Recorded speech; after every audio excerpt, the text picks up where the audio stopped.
Ashes of a Promised Dawn. Chapter 1. The Ceremony of Illusions. It was the eve of graduation. A night thick with anticipation and quiet dread. Njeru sat beside Kibit, scratching a bedbug bite, packing his few belongings. A bachelor's in economics, finally complete.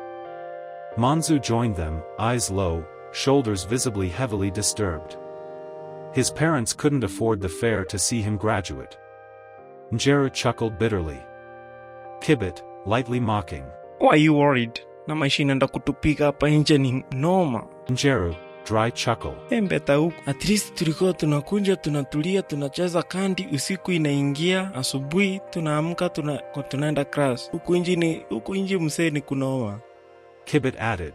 By the way, ile maisha inaenda kutunyorosha hapa nje. Itakuwa disaster. Mimi niko na mbruko nje. Kibit grim tone. Hey manzo, hebu tuishi, sitaki kufikiria hii maneno.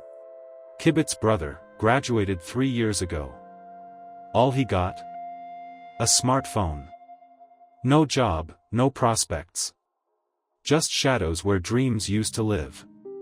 The next morning, the graduation field shone with white tents and hopeful faces.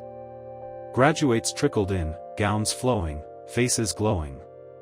Joy was in the air, but so was something else, a storm waiting to fall. Sound of helicopter heard. Now the crowd murmurs. Manzi andi wabigi wanakuja huku. Siku kubwa hii bana. The real stars of the show are late, loud, and proud. They always came late. Distractors, not guests. They arrived to be seen, not to celebrate.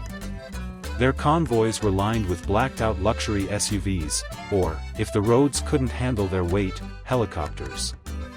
They'd spend $10 million to launch a $1 million project and call it development. They were called honorable, but they were horrible, masters of showmanship, champions of deceit. 10 bloated politicians stepped out of helicopters, strutting past the crowd, waving like royalty. The ceremony paused for them. Even the clergy bowed. Parents, old, tired, hopeful, were pushed aside to make room. The security with a calm N. Songeni huku. Nyinyi. The irony? The very people who pay these politicians, now standing under the scorching sun while the looters sit in shade and silk. When it was finally their turn to speak, they offered nothing but recycled propaganda, tribal narratives, and empty praise for themselves. Politician speaks. They become clever once they speak of greatness. Of vision. Of unity. But not a word to the graduates about the world waiting for them. Only propaganda, attacks, and promises dipped in sugar and lies. Then came the donation. A stunt, not a solution. A briefcase of cash, gone by the next sunrise. Chapter 2. The Price of Paper. A year later. Njeru, once full of dreams, had tarmacked for months. His degree is now just a frame on the wall of a one-room house he could barely afford. White-collar jobs? None. Desperate, he took a job as a waiter in a small city restaurant. He worked hard and smiled often. But when payday came, his payslip looked like a receipt for broken promises. What remained wasn't money, it was hope. One slow afternoon, he sat watching the news. Newsreader, urgent. Several billions are feared lost in the latest scandal, as the Minister of Health denies allegations that her office authorized payments to unknown suppliers who did not deliver any goods or services. Njeru interrupts. Watu tubemba aje sasa. Ili pesa yote wanaiba, kwa nini watosheki? The restaurant fell silent. Only the news anchor's voice filled the air. Old man, quietly. Jana nilikwambia hawa si watu, hawa ni wanyama, lakini wataenda kotini, wataachiliwa tu na dhamana, na wakuja watupe hiyo pesa huku nje. Tumezoea. A few days later, the accused politician walked free, on bail. A slap on the wrist. Soon after, they show up at Harambes, donating stolen money, flashing money, and talking of patriotism and sacrifice while playing saviors. Whispering false hope. How? They barely earn more than the citizens they pretend to serve. It's a loop that never ends. A cycle of manipulation, masquerade, and mass amnesia. Chapter 3. The Fearless and the Tribeless.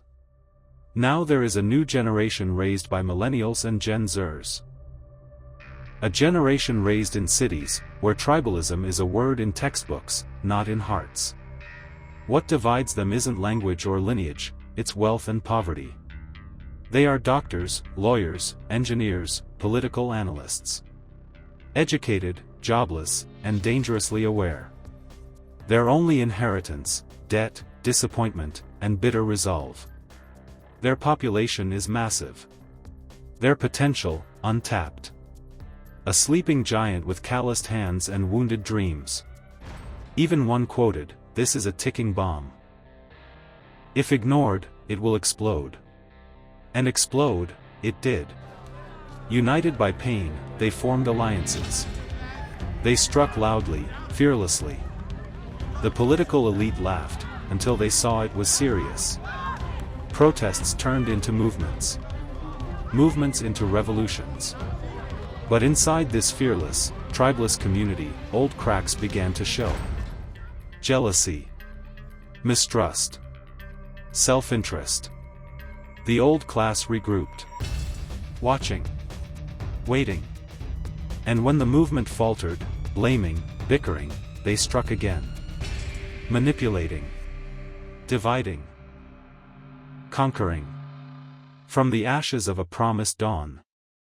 The cycle of the toothless bulldogs threatened to begin once more.